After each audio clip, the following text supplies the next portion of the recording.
In Rwanda, we want the private sector to play a greater role in building a green economy.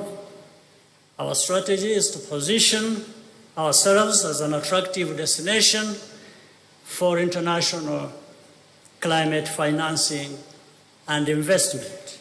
That's why the COP27, at that summit, Rwanda launched Ireme Invest, a green investment facility created by the Rwanda Green Fund in partnership with the Development Bank of Rwanda. So far, more than 200 million has been mobilized, US dollars that is, from domestic and international partners, including the European Investment Bank and the Green Climate Fund.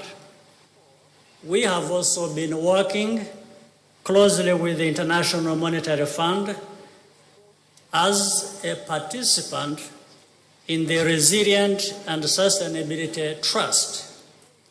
We have access to long-term financing to further integrate climate into our economic policies. This is a good sign that the international community is taking seriously the call to reform our global financial architecture. I've established an advisory group of prominent private sector chief executives who are setting up a $100 million SDGs delivery fund and a $200 million green fund to complement government's efforts at tackling climate change and funding the implementation of the SDGs. Whilst we strive to do our bit to halt climate change at the national level, we expect also a lot to be done at the international level. One major issue of concern to us is the need to streamline access to international climate finance to complement national funding. I believe this forum will throw more light on practical ways to mobilize financial resources to support the implementation of national climate actions. It is said that all metals and minerals that are important and strategic for the low carbon transition are abundantly found in Africa. And these are chromium, lithium, natural graphite, nickel, niobium, rare earth metals, silver, and many more. Given the abundance of these minerals, the continent needs to reposition itself not only as a supplier of raw materials globally, but strengthen the value chains by ensuring their conversion into intermediate and final products is done within the continent.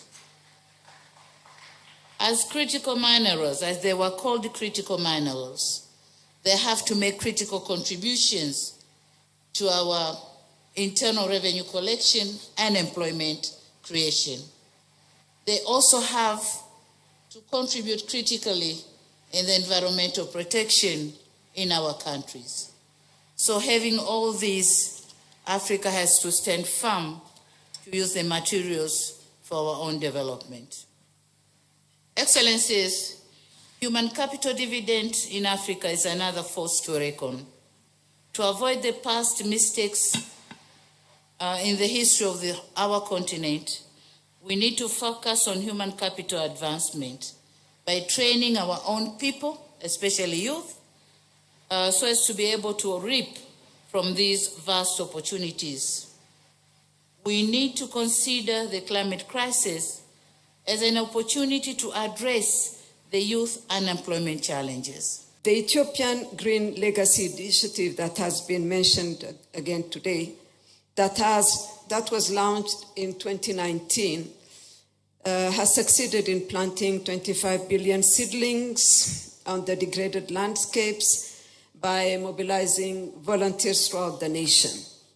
The initiative helped for the development of more than 120 nurseries and created more than 180,000 jobs throughout the country. More importantly, the initiative is intended to inculcate the green behavior in each of our citizens. The greening